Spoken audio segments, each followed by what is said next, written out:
what we can all expect, and then you can all go home very well informed. Good afternoon. Welcome to Politics and Prose. I'm Brad Graham, the co-owner of the bookstore, along with my wife, Lissa Muscatine, and we are indeed very pleased to have Peggy Noonan with us. She's here, of course, to talk about her new book, A Certain Idea of America.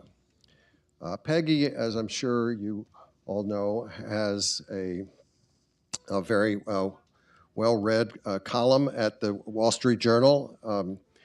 She started in journalism as a news writer on radio, then entered the political world, becoming a speechwriter 40 years ago for President Reagan.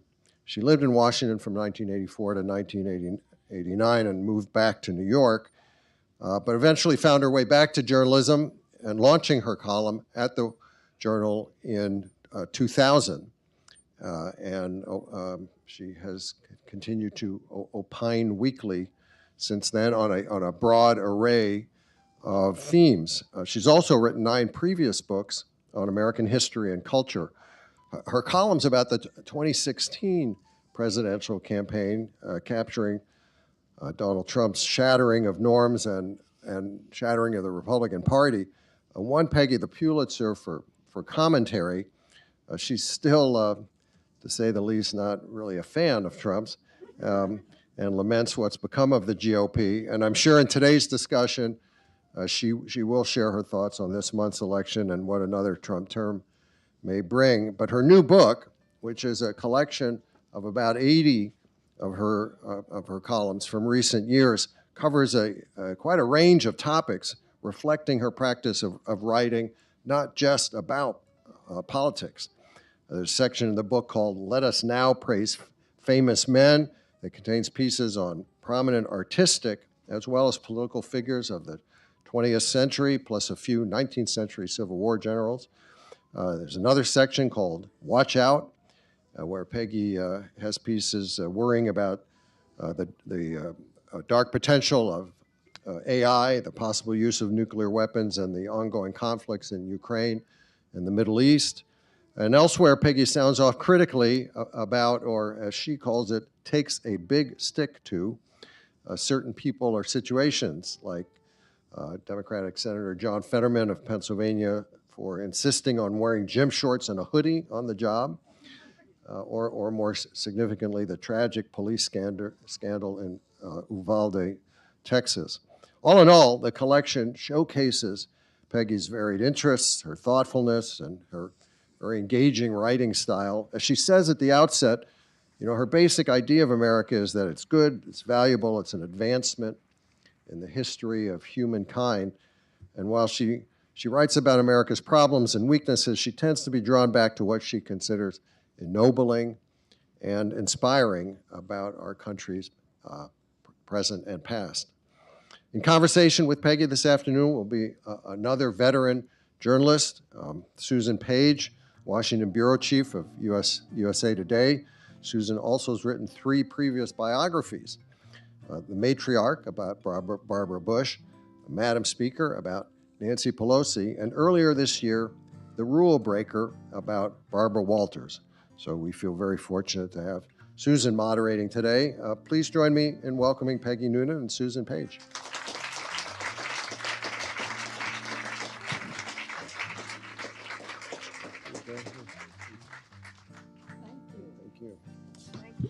Hi, everybody. Thank you so much. Hi, Sally and Steve. Thank you for coming. Yes, what a crowd. This is very encouraging for authors because we assume you'll all buy books before you leave. So, and my books are for sale over there too. So what a pleasure to talk to Peggy Noonan, who started as a speechwriter in the Reagan administration, which is where I started, the first White House I covered as well. For who? For Newsday. Oh my For Newsday, gosh. yeah, before I went to USA Today. An authentically great newspaper in 1984. Yes. Oh, sorry. Hello. Oh, I beg your pardon. Newsday was an authentically great newspaper in 1984. I'll have you know. So Peggy and I are going to chat for a while, but then we're going to turn it over to you. We'd like to hear your your questions for Peggy and your thoughts on her column. The amazing thing about this book, I think, is that this is a collection of columns that she wrote in the past, and that yet they are still worth rereading today. And there's two in particular I want to talk about that fit that category. But first, let's talk about the title, A Certain Idea of America. You took this from de Gaulle. Yeah, the first sentence of Charles de Gaulle's authentically great war memoir is, he wrote it after the war, of course, and after being Prime Minister of France, President of France. And his first sentence of his memoir was, to me, iconic. It was, all of my life, I have had a certain idea of France. And when I read it, that's how it's most happily translated.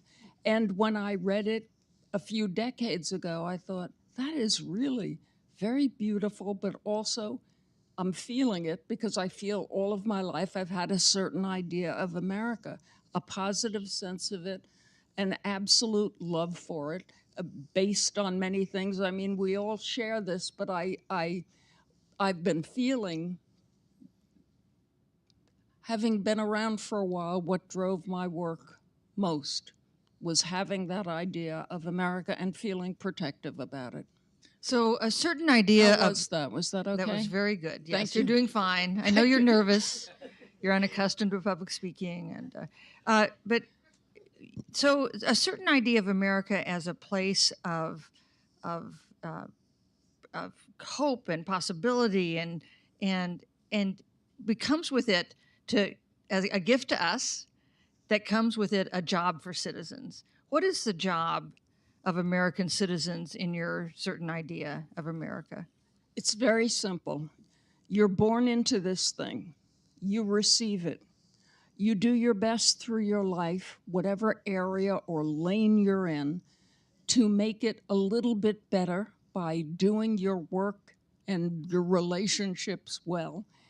You try to be helpful to it. You try to vote responsibly and back the political movements that you think are helpful. You shine it up a little bit. You hand it on to the generation after you and tell them, shine it up, pass it on. To me, it's kind of that simple. Shine it up, pass it on. So how are today's citizens doing with that task? How are today's citizens doing with that task? I hadn't thought of that question. I don't know. How are we doing? Are we doing awful? We have our first awful here. Look, we are a divided country at the moment, and we are seeing things very differently. And about half of the country, I knew when I was putting this together, I thought it's going to come out because of our scheduling, getting things going. It's going to come out when at least half the country feels heartbroken and frightened at the outcome of the November 2024 election. And yeah, I guess in my own way, I've been trying to say in this thing, we have never given up on each other before. Let's not do it now. So I read your column from yesterday. It's of course not included in this collection because it's new. You were, I would say, not impressed with President-elect Trump's early appointments. Trolling, you called them. Tell us what you think about this new administration and the path that was set with the election this month. Well, certainly with the new administration, we're just seeing something we have never seen before. Mar-a-Lago is the center of the political universe. It appears to me, and from what I hear, to be a nonstop party. There's great revelry, and it sounds to me like people are walking in off the street and saying, hey, make me Assistant Secretary of Commerce. And somebody's going, sure, it's you.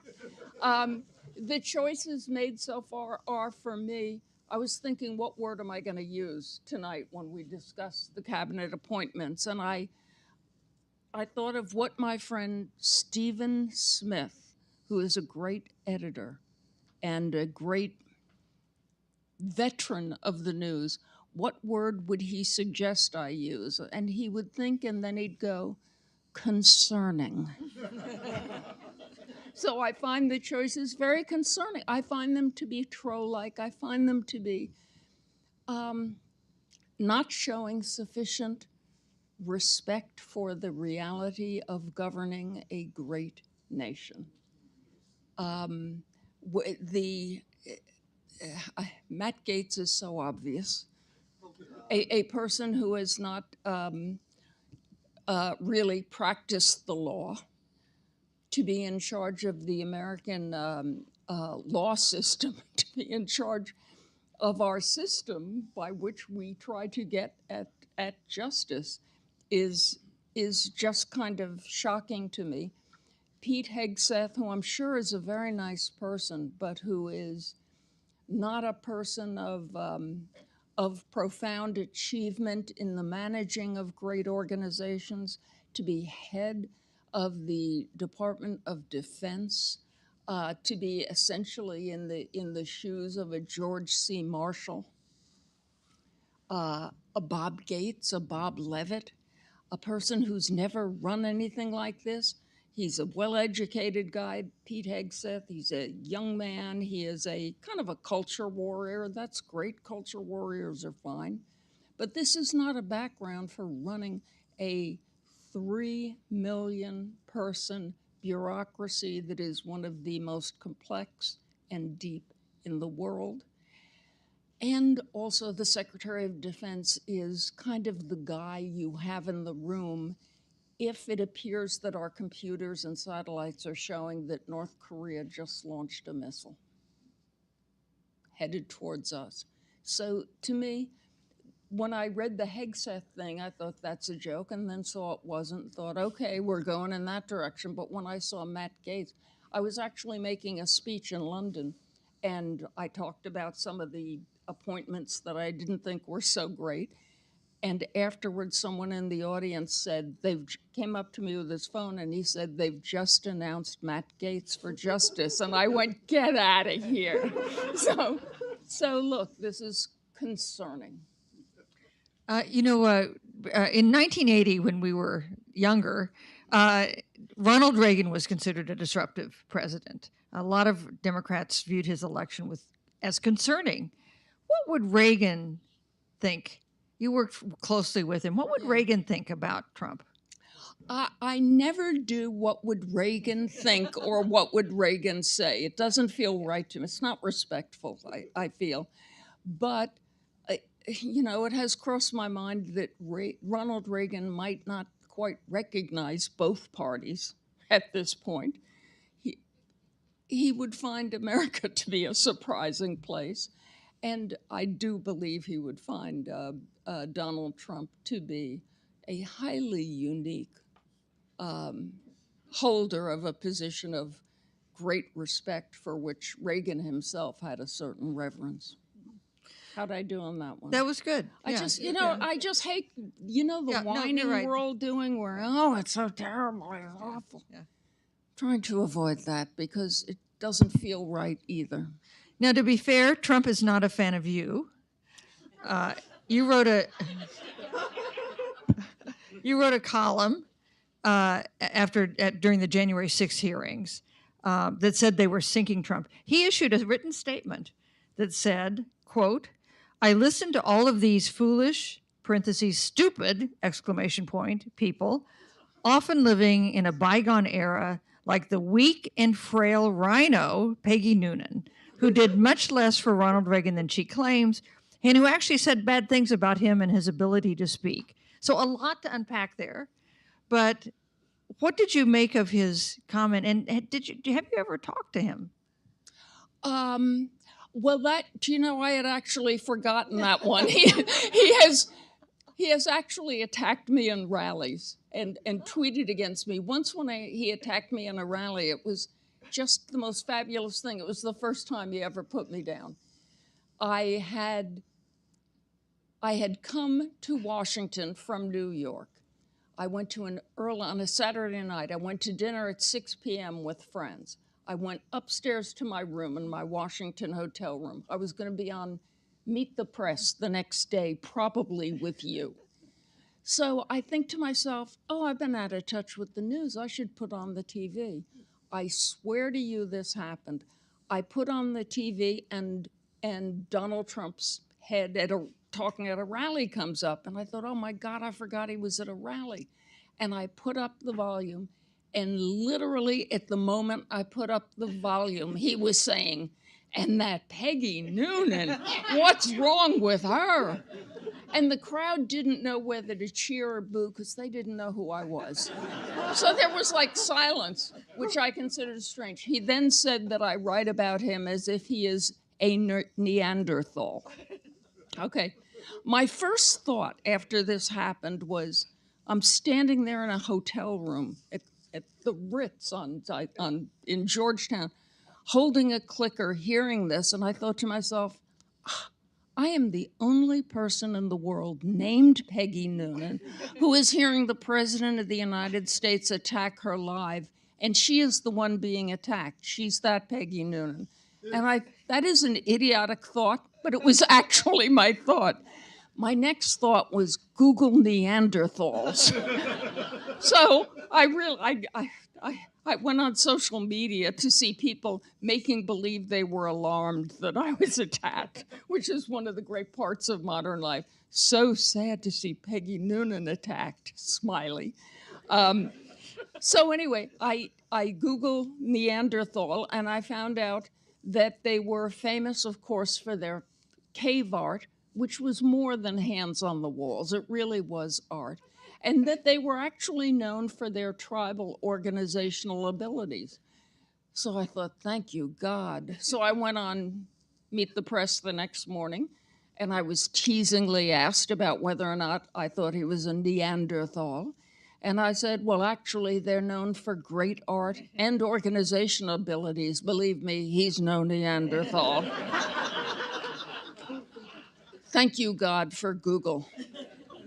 But every now and then, I simply irritate him so that he erupts. I had made a decision in 2015 and 2016 when it appeared Trump was coming, and then indeed he came, and he was the Republican nominee. All campaigns reach out to anybody who writes or who talks on the air about politics. And whenever they would reach out to me, I would put them off and not want to meet with him, because I had a feeling that I had a feeling that I could see him clearly at a middle distance, or as clearly as I could at a middle distance, not from up close and not from far away. So keep your middle distance going. So I also had the feeling, if you get close to that guy, he's funny. He's funny, and he can be very warm, very complimentary, very charming, and also can be very alert, and sort of, if you're being thoughtful, he'll be thoughtful with you. I thought, just keep away from that. However, recently the Wall Street Journal had an editorial board meeting. They invited candidate Trump in. This was in October. And I was invited to come. And my first thought was, keep keeping away. And my second thought was, that is ridiculous. I have hit him on the head 15 times. He has every right to expect I will come there, and then he can hit me on the head 15 times. Do you know what I mean? Fair's fair. So there you are. So I went. And I've got to tell you, he was funny, laugh out loud funny, endearing, highly complimentary. I kind of thought he's going to hit me on the head. Highly complimentary. I'm his favorite columnist. and a compelling individual. And life is confusing and people are confusing, but that's what I saw. So will that affect? Also, I must say, I saw Trump. Do you know what I mean? Going off on his tangents and being Trumpian. In that Wall Street Journal session, though, you asked him a question that should have been an easy question, and I think you meant it as an easy question that he had trouble answering, which was, something, correct me, I'm sure I'll get it wrong. It was, so you surely will not use the military against your political enemies, right? It was a question along those lines, and he had trouble responding to it. It was actually a very carefully worded question, which I read from the paper I wrote it on because I wanted to be clear. With Trump, you can't say, "Are you a fascist?" That doesn't work. Then he just goes down the avenues he goes down with, "Are you a fascist?" Instead, I said, first of all, I leaned in and I said, you know, you've been asked a million questions, 10 million questions in 10 million ways the past 10 years. But I want you to listen to this question, and I want you to really think about it. I want you to take it seriously. And he was great. And he sort of blinked like, okay, I'll be serious. And I gave the definition of a fascistic government. And I asked him if he would, in fact, be part of or lead a fascist-style government that would do A and B and C. And he was surprised to be asked. And he said, no, absolutely not. Then he went off into the street protests of 2020 and how something should have been done about them. But he slowed down for a moment, and I leaned in and I said, then you would not lead a fascist-style government. And he said, no, of course not, and then went off on one of his things. Guys, I just wanted him on the record, and I wanted him to know we're on the case. You know, my favorite chapter of your book is titled, "It Appears He Didn't Take My Advice." Yeah. And it has just 2 columns in it. And one column from 2019 is why Joe Biden shouldn't seek the nomination because he couldn't get it, much less win the White House. And the second, from October 26, assumes that Trump loses in 2016 and explains how he could have won if only he'd listened to your good advice. So in a way, in both these cases, you were wrong, or as you say, they didn't take your advice. But when you read the columns, what's remarkable about them is how they were not wrong. They were just too early.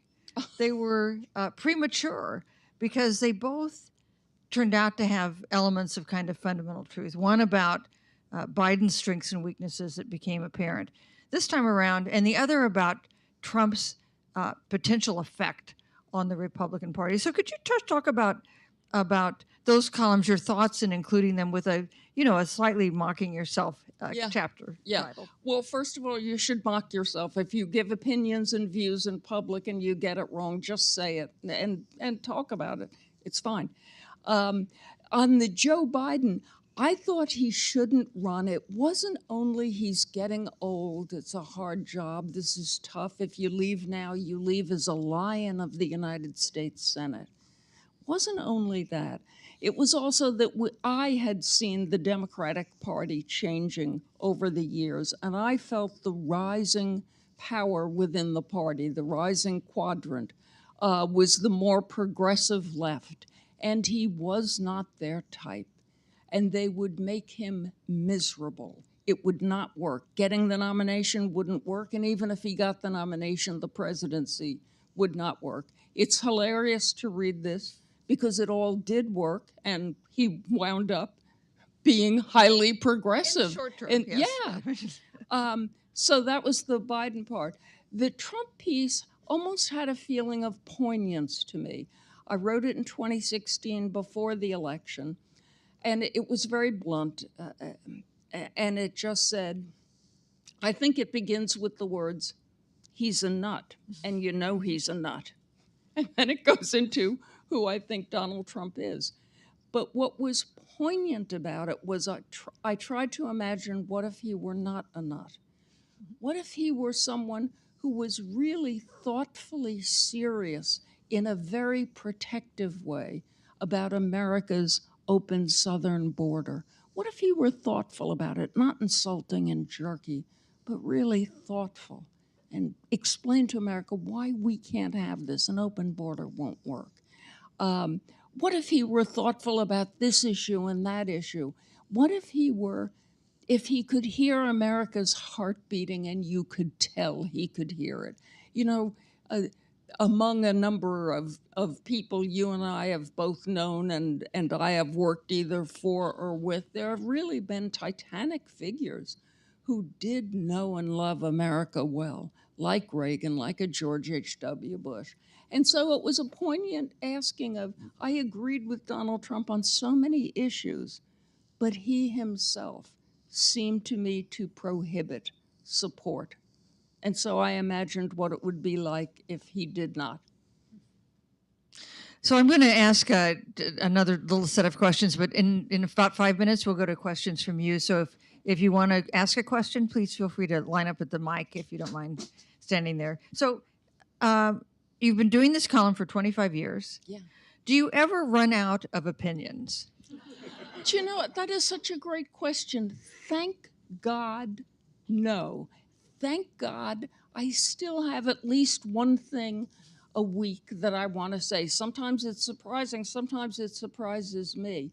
It's complicated, as you well know, to decide each week what the column's going to be about, because it's got to be worthy of your readers. We all have opinions. It's not hard to have an opinion, but to have an opinion worthy of the readers of the Wall Street Journal is something else. So that takes it to another height.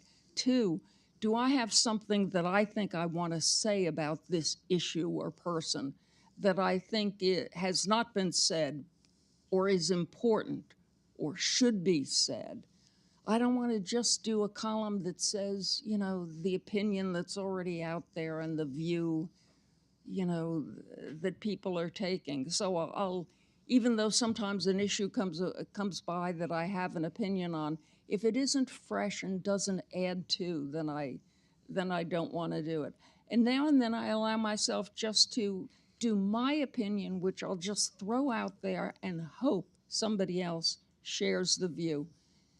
And now and then they don't, and now and then they do. Most recently, I wrote a column about that I called the uglification of everything, about how so many things in American entertainment and American culture seem to me to literally be getting uglier and grimmer. So I was kind of mad. I had just seen the latest production of Cabaret, which I hated because it was absurd and ugly and nihilistic and dragged you down. So I just went crazy on a few of those issues. Got a huge response from people who thought, yes, everything is getting uglier, thank you. So that was very gratifying. That's the thrill of being a writer, when you can say something that you think is true and then duck under your desk. But everybody says, oh, you don't have to duck. I think so too. Do you ever start writing a column and end up in a different place? That is, that by doing the column, you change your mind about what you thought? Not quite that. I know columnists and writers who say that. That has never quite happened to me. But it has happened the 10 days after I write a well-defended, well-thought-through column. 10 days later, I realize that's just wrong. I no longer agree with me. You know, so now and then that happens. I was actually going to ask you that. So for this book, you went through about 400 columns and chose 80 of them. Yes. And so in reading the 400 columns, did you find some that you decided you were wrong, you disagreed with? I don't remember that so much as I remember thinking, that's not worthy. That's not good enough. It's just not good enough, you know, which happens in life. And I found both the editor and I, editor Bria Sanford, we both were more interested in, it's funny, it was the spring and summer of an election year, but the things we kept picking out, we realized the columns we kept picking had to do with history and literature and a movie and a wonderful thing Ulysses S. Grant did. Do you know what I mean? It was actually not of the moment, and we decided at a certain point, then go with it. If that pleases us most, go with it. Well, that's great. Let's let people in the audience ask some questions, please, sir. Go ahead. Hi, my name's Eli. Thank you for coming. Thank you. I guess so. Obviously, we've had an election, and I think it's clear that both parties have some broken parts of it. Republican Party Trumpism doesn't seem to work. Trump does, but you saw a lot of down ballot Republicans lose winnable races that Trump won. Democrats clearly have some broken parts. We keep losing against like in this, even losing the popular vote. How would you recommend, you've been in this business for a while, to like for each party to kind of like fix its broken parts and come together in a more like way, like our politics is less broken, but we can still win or lose, and the country's not like a disaster. Yeah. In either way. Yeah. Thanks very much. Yeah, thank you for that question. You know, one of the things, it doesn't quite work at the moment, but one of the things I take some comfort in is the fact that we are a broken in two country, but it's only in two. We are not shattered into 14 parties. Do you know what I mean? Like some second-rate European nation. We've got two big parties that are dysfunctional, like any big important country should have. But I mean seriously that at the end of the day, people can fit themselves into one party or the other in a presidential year. So there's something kind of solid in that. At least we're split in two, not in 14. There are some interesting numbers from this year that I keep pondering that I think are so important. One is 8 million. That is the number fewer voters. That is the number of fewer votes that Kamala Harris got than Joe Biden in 2020. Isn't that interesting? That the Democrats, the leader of the Democratic ticket, lost so much. Donald Trump, on the other hand, gained, I think, about 1 million votes. So that tells me about something that's going on in the Democratic Party that I've been thinking about a lot. We've all been writing for at least 10 years, in my case for 20 years, about the Republican Party is broken. The Democratic Party is broken too, and I think this is the year we saw that. The other really interesting number of the past election, 45 million. That is the number as of last week of downloads of Joe Rogan's podcast, of his 3-hour interview with Donald Trump. Rogan has high energy. You know, if he can do a 3-hour show. Donald Trump has some guts that he'll expose himself for 3 hours. Of course, it was a mistake for Kamala Harris not to work it out so that she did it, but it didn't change anything. It's not a real important mistake.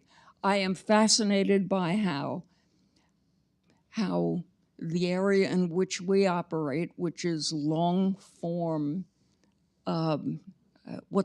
prestige journalism, mainstream, mainline, whatever the heck it is that we do, has been so it's having a status shift, a very painful thing in life. And somebody else is having a status shift upward, and that is podcasts, Substack, newsletters. I mean, I get so much news from John Ellis's morning political note that newspapers are not quite as important to me as they had been. He's my own private newspaper, everybody who gets his newsletter. Anyway, that shift is so interesting. It has nothing to do with your question. I have no idea why I'm talking about it. But I can tell you what's happening at the Democratic Party is about to become very much a topic for me after like 8 years of what's happening in the Republican Party. All right, yes, go ahead. Thanks to both of you for being here tonight. It's a pleasure. My Saturday is utterly incomplete without reading your column. Oh, it's like food, food for thought and solve for the soul always. And so I'm curious to know who you need to read to make your week complete. And you can say Susan, that's okay. We'll understand, but I'd love to hear your thoughts on that. Oh, that's great. Who I keep up with in order to keep up. I read all of the columnists because, I respect them. They have hard jobs, and they're putting out an opinion with their name on it, which is now a unique thing in America since you can do so much anonymously. And also they have deadlines, and they're under the same stress I am, and also a number of them are fabulous. Ezra Klein, Ross Douthat, Maureen Dowd, Tom Friedman, Bill McGurn, Dan Henninger, they're just all smart. I used to rely on, it's very funny, but Twitter, the site formerly known as Twitter, used to give me a lot of links to interesting stories, and I find that to be less so now. But I find Substack to be more helpful than ever. Barry Weiss's Free Press, I love. So that's kind of what I do. But you know what I've really been doing the past few years? I've been unplugging a little bit. You don't have to try hard in America to keep up with what's happening. What's happening is coming at you from every portal and every screen.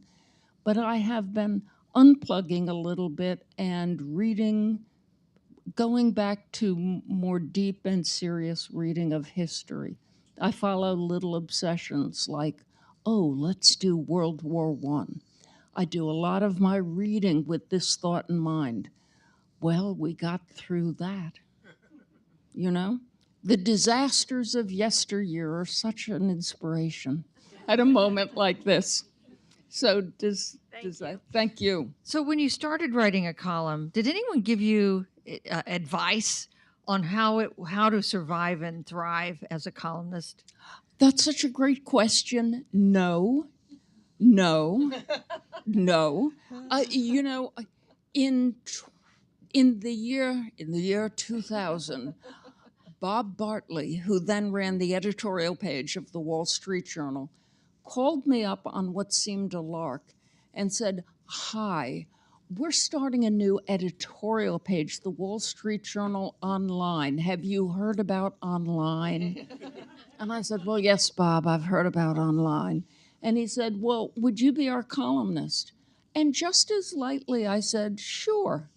And he said, "I'll pay you fill in the blank a month."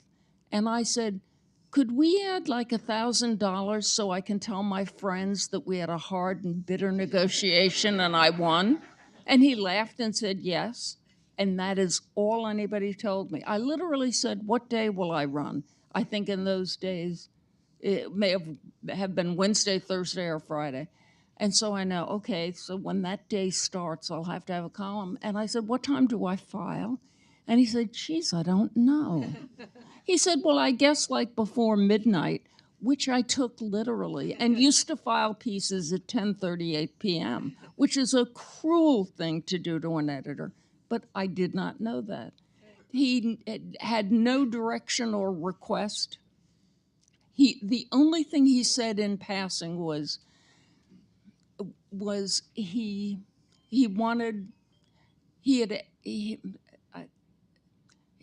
he had asked me because he wanted a more literary feel to things. And I said, "Well, that's great. I would like to do that."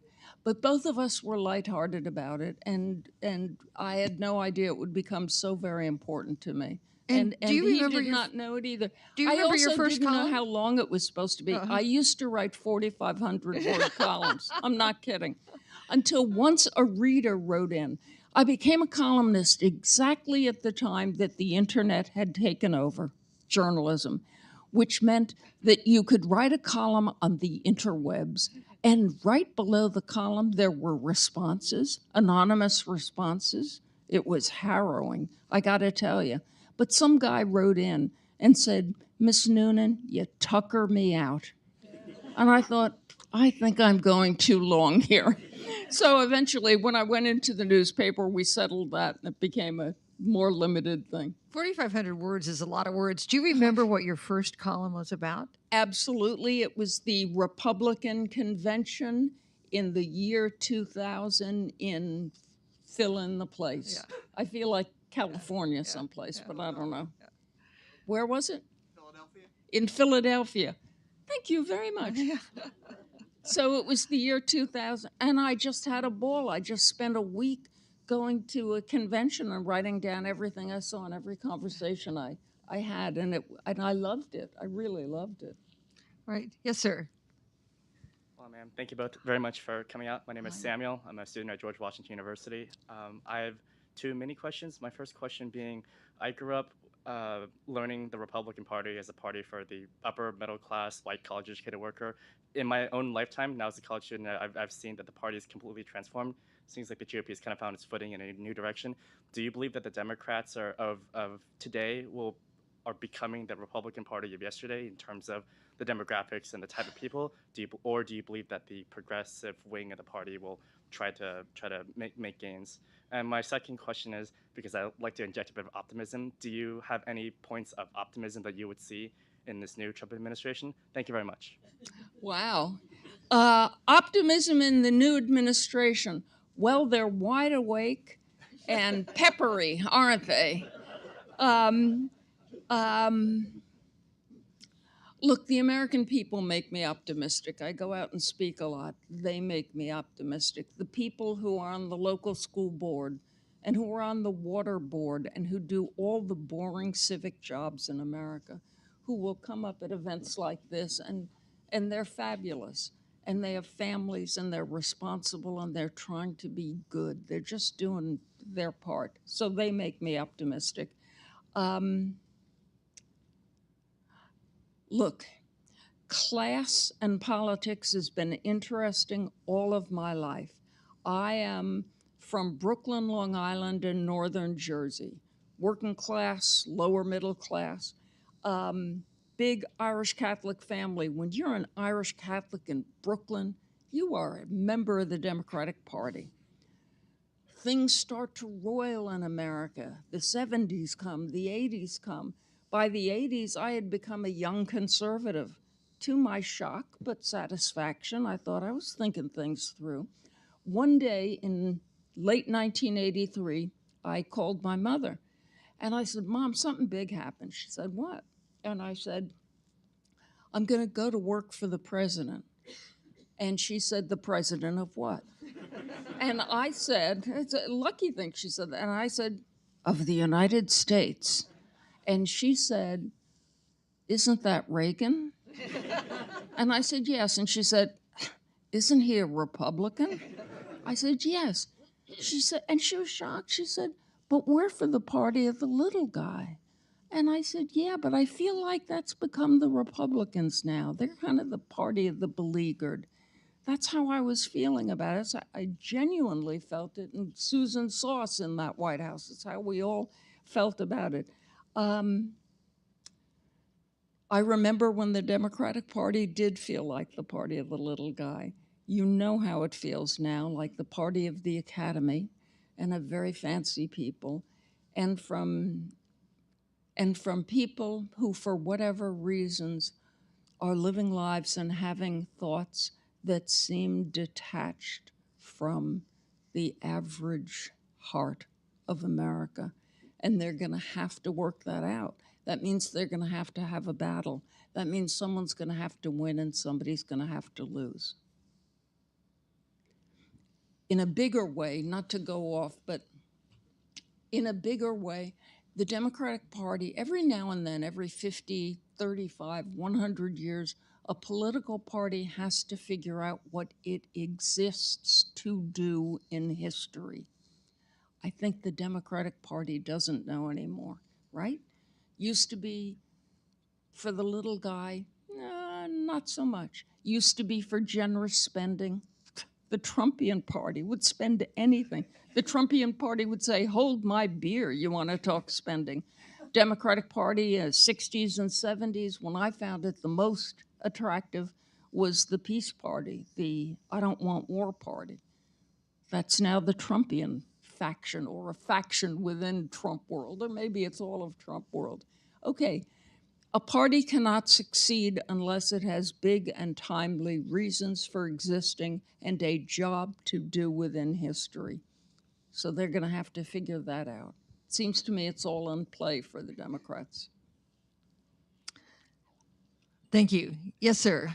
Peggy, in President Reagan's farewell address, which I believe you wrote and watched from the Oval Office, he applauded the rise of patriotism over the 8 years where he was president. And he also had a warning that we weren't doing enough to instill that patriotism in our children. Yeah. How do you think we've done in the last 35 years?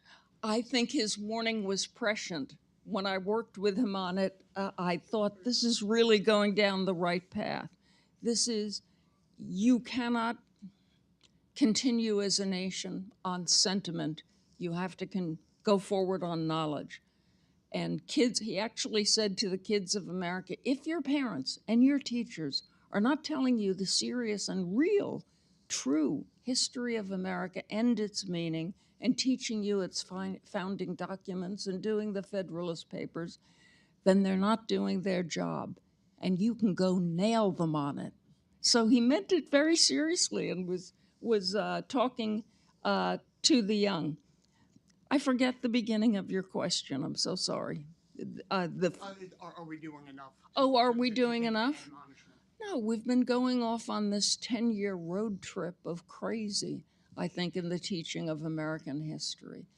And given kids a sense that America was founded for ugly reasons by people whose motives were ugly and whose purposes in history were ugly, which allows young people in America to think, well, gosh, if it's all ugly and all bad, then why would I help it? Why would I feel any allegiance to it? Why would I love it? So to me, it's not healthy and it's not good. And I'd leave it there. All right, thank you. Yes, sir.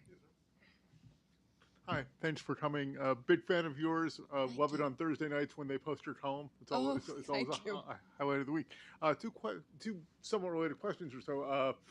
The Republican Party, clearly the old Republican, the Bushes and people like that are so clearly have fallen into disfavor. What do you think they did wrong? And also, how does it feel to, as a Trump critic, to be sort of on the side of people who are liberals who might have thought you were some right-wing kook back in the day? Yeah. So, thoughts on both? Thank you for the way you put that. God, there's been so much, all categories have been a jumble for some time. And I think they're more of a jumble than ever. And my closest friends are very liberal Democrats, and they and I could agree on 90% of things very quickly. That wasn't true 40 years ago between liberal Democrats and conservative Republicans.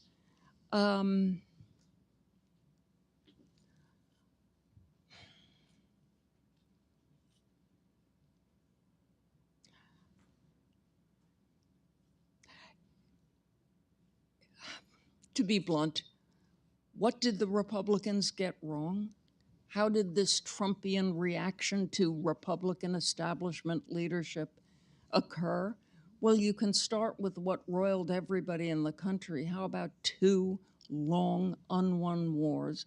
How about 2008 and a financial collapse that should have been watched over by a Republican government and seems to have been missed? Those things will change a party. You know, they're 2 big things, an economic thing and a war and peace thing. Those things changed the party and allowed Donald Trump to come. I also think the collusion of both Democrats and Republicans in Washington in not controlling the southern border was another trauma. So 3 traumas and you're out. Establishments will look pretty bad, you know? Mm-hmm. Thank you. Thank you. Thank you, sir. Please go ahead. It seems like there's very few Republican Congress people who would be willing to stand up to Trump. Do you think there are enough senators who would be willing to stand up and reject some of the people that he's nominated for these cabinet positions? The funny thing, it seems to me, is that it's not that they fear standing up to Trump. They don't fear being insulted at rallies. They don't fear being tweeted against or tweeted against on his social media platform. They don't fear his aggressing against them. They fear the fact that their own voters back home back Trump, and they will punish them. if they defy Trump too much, or if they defy Trump at all. I think that's what's going on. I would look, when it comes to senators and appointments and the recent appointments from Donald Trump, I would look at those senators who have 2 years to go before an election, 4 years to go before an election, or 5 years. The ones who are 4 and 5 years from now are going to be braver than the ones who are running 2 years from now. But it is their own people back home who support Trump and who will turn on them if they, quote, turn on Trump. And that's a hard place for a party to be in. Your own voters on the ground are telling you, you better back this guy. And you think, I don't like this guy. And they say, really? Well, we'll get rid of you. We'll hire somebody else. They'll back him. That's where the party is now. Thank you. You know, you closed this collection with a chapter that you titled, We Can Handle It. But the last two columns that you put in that chapter do not strike always the most optimistic chords. One of them is, American institutions are frailer than we know, and the century of the post-heroic presidency. What you make the point that we shouldn't just say, oh, everything is so terrible, everything is catastrophic. What should we look at to give us optimism about what's ahead, a sense that we're going to get through whatever this patch is that we're in? What makes you think that we can handle it? Because we always have in the past. And because there's a lot of ruin in a great nation, as Adam Smith said, we can take a lot of damage. We can take a pummeling from history. I'm not sure optimism is the way to go forward, but I think to go forward with respect for your own strength and for the strength of, frail as they are, beat to hell as they are, our institutions. I still think they will see us through. You have such a wonderful sense of history, and maybe with my last question, I'll just ask you about a presidential column you wrote that you included in this collection about not a president of the current day, but about Ulysses S. Grant. And what is so clever about this column is it was sparked by Trump's indictment. And you have a very sly beginning. You say, we need a palate cleanser. And then you tell this story about Ulysses Grant. Please tell us about this and why it appealed to you. It's such a small thing, but I found out that one day, Ulysses S. Grant, a very great man, when he was president of the United States, Grant was famous from West Point on for knowing how to ride a horse. He could really sit a horse. Horses loved him, he loved them. He also liked to race horses. He also liked to take his buggy out and race his buggy. He had a bunch of friends who started, when Grant was a sitting president, meeting in downtown Washington, D.C. and having buggy races. So one day, and Grant knew about it, Grant joined in. So they're having a buggy race, and Grant is going way too quick. And a local cop, a Washington, D.C. cop, who I think later became a detective, but he was a street cop at the time, he stopped Grant. He said, you know, I don't care who, president or not, you can't speed here. This is very unsafe. And Grant was a total gentleman about it.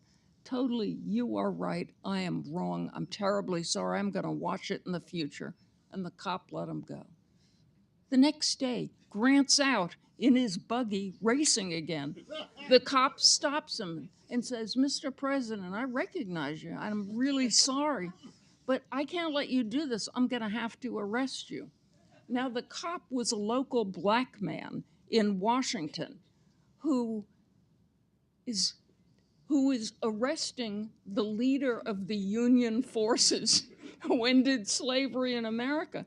But they both understood and respected each other. The cop, as U.S. Grant said, I know you're just doing your job. And the cop got in the buggy with him, and they drove together to the police headquarters. Grant turned himself in, paid, I think, a $20 fee for racing, apologized. He didn't race anymore in the future, but he went quick and fast in his horse. And sometimes he saw the cop whose name I'm blocking on. The policeman later went on to become a great detective and in Washington, D.C., and never told the story until he was retiring as a policeman in Washington, D.C.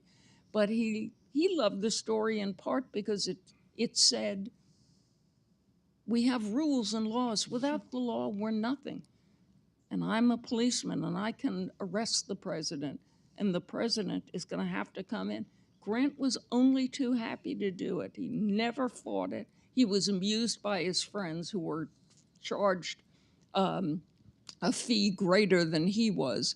But it is kind of just a beautiful story. They understood each other. It turned out the cop had fought on the Union side in the war, and they talked about that in the buggy on the way to police headquarters.